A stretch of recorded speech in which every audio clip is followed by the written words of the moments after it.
নমস্কার বন্ধুরা, welcome to এসটিউনিক sports. বন্ধুরা, এই ভিডিওতে আমরা কথা বলবো কিছু ফুটবল আপডেট নিয়ে। তার সাথে সাথে বিদেশি প্লেয়ারদের নিয়ে কিন্তু ট্রান্সফার নিউজ বেরিয়ে আসছে, সেগুলো শেয়ার করে নেব।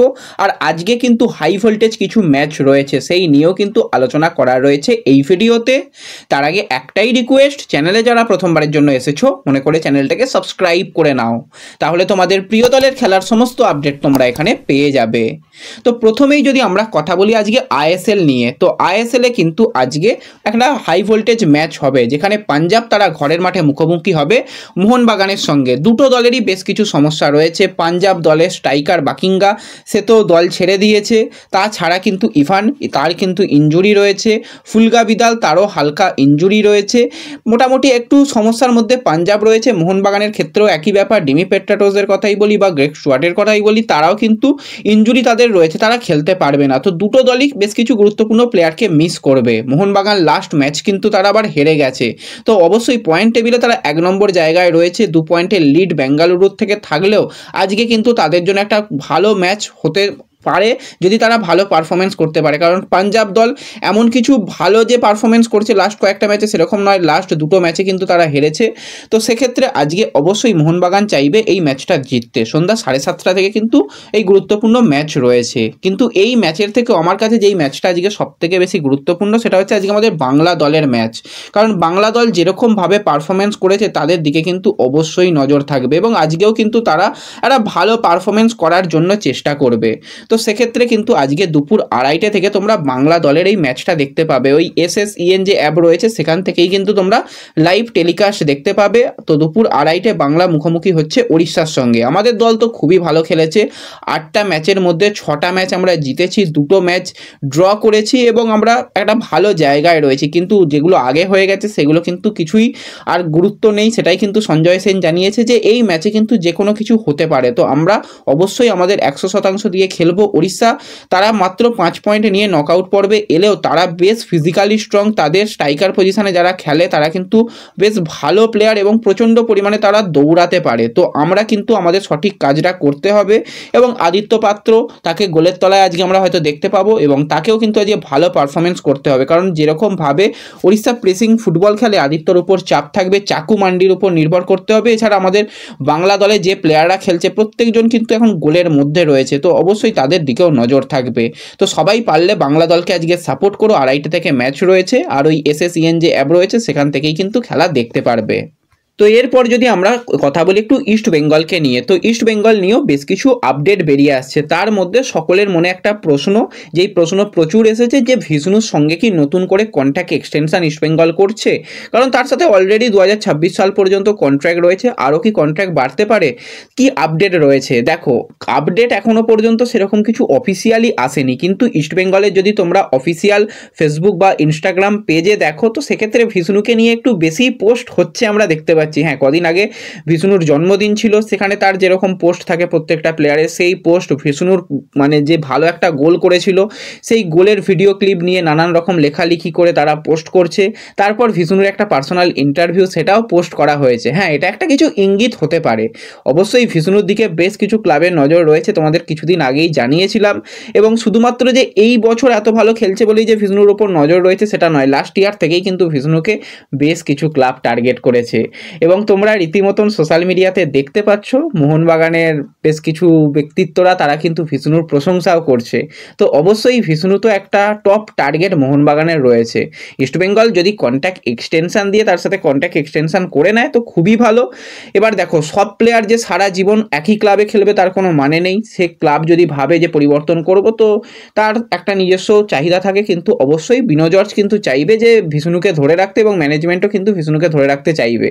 এখনও পর্যন্ত আমার কাছে কোনো আপডেট নেই যে অফিসিয়াল কন্ট্রাক্ট এক্সটেনশন হচ্ছে বা হয়ে গেছে। যদি সেরকম সামনের দিকে কিছু আপডেট থাকে তো অবশ্যই জানিয়ে দেবো। হায়দ্রাবাদ ম্যাচটা মানে খুবই গুরুত্বপূর্ণ, সেই ম্যাচ হয়ে যাওয়ার পর কিন্তু অনেক কিছু আপডেট আসতে পারে বলে আমাদের কাছে খবর রয়েছে। তো সেই ম্যাচের দিকেই এখন ফোকাস রাখা উচিত, এদিক ওদিক না তাকানোই ভালো।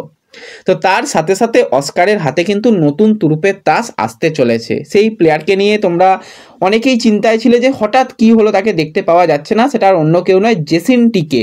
তো জেসিনও প্লেয়ারটা কিন্তু খুবই ট্যালেন্টেড প্লেয়ার। আমরা ভিষ্ণুর খেলা সিএফএলে দেখেছিলাম, লাস্ট দুটো সিজনে জেসিন যা পারফরমেন্স করছে, জেসিনের মধ্যে কিন্তু একজন প্রপার স্ট্রাইকার বা উইঙ্গারের গুণ রয়েছে, কিছুটা অ্যাটাকার লাইনের প্লেয়ার তাকে বলা যায়। এবার জেসিন তার একটু ব্যক্তিগত কাজের জন্য সে কেরালায় ফিরে গিয়েছিল, তার একটা চাকরির ব্যাপার ছিল, তো সেই সব ব্যাপারগুলো তোমাদের আগেই শেয়ার করেছি। এবার কিন্তু জেসিনের দিকে অস্কারের নজর রয়েছে। যেরকমভাবে ডেভিড যেরকমভাবে ভিষ্ণুকে অস্কার সুযোগ দিচ্ছে, সেইভাবে জেসিনকেও কিন্তু একদম তৈরি রাখা হচ্ছে। যে কোনো দিন যে কোনো সময় জেসিনকে কিন্তু পরিবর্তক প্লেয়ার হিসাবে দেখতে পাবে তোমরা। রীতিমতন আমানকেও দেখছো যে পরিবর্তক প্লেয়ার হিসাবে নামছে। জেসিনের কাছেও কিন্তু খুব তাড়াতাড়ি সুযোগ আসতে চলেছে এবং জেসিনকে কিন্তু হায়দ্রাবাদ ম্যাচেও ব্যবহার করার চিন্তাভাবনা রয়েছে।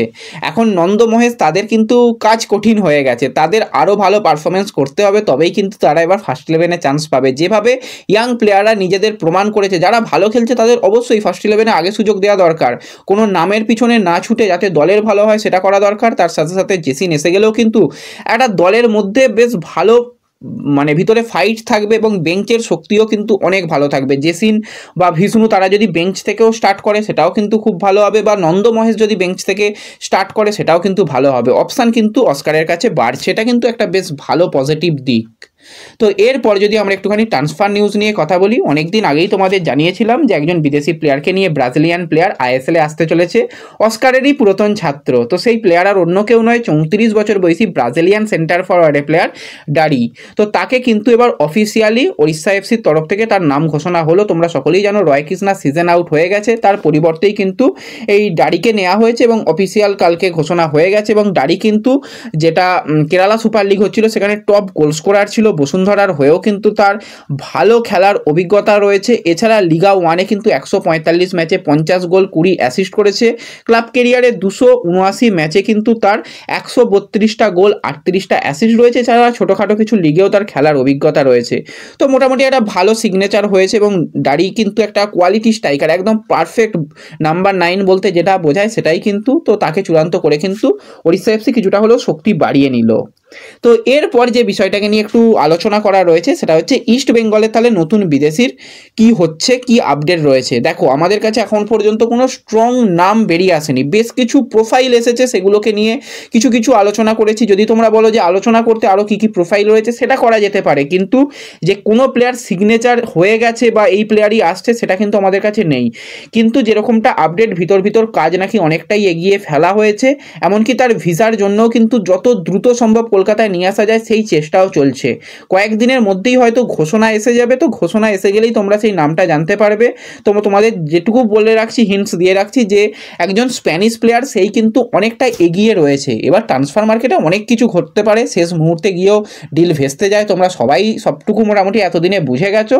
তো সেক্ষেত্রে একদম আমরা অপেক্ষা করব যে কত তাড়াতাড়ি নাম ঘোষণা হয়, নাম ঘোষণার থেকেও কত তাড়াতাড়ি তাকে দলের যুক্ত করা যায়, কারণ সামনে অনেক ম্যাচ রয়েছে। পরপর ওই একজন বিদেশি দুজন বিদেশিকে ছাড়া খেলতে হচ্ছে, এটা কিন্তু দলের জন্য খুব একটা ভালো নয়। কোনো প্লেয়ারের যদি এর পরেও ইনজুরি হয় বা কাট সমস্যা ইত্যাদি সমস্যা হয়, তো তখন কি হবে? তখন ওই সবসময় ইন্ডিয়ান প্লেয়ারদের উপরই ভরসা করতে হবে। হ্যাঁ, ইন্ডিয়ান প্লেয়াররা ভালো করছে ঠিক আছে, কিন্তু হাতে অপশান বাড়িয়ে রাখাটা মনে হয় বুদ্ধিমানের কাজ।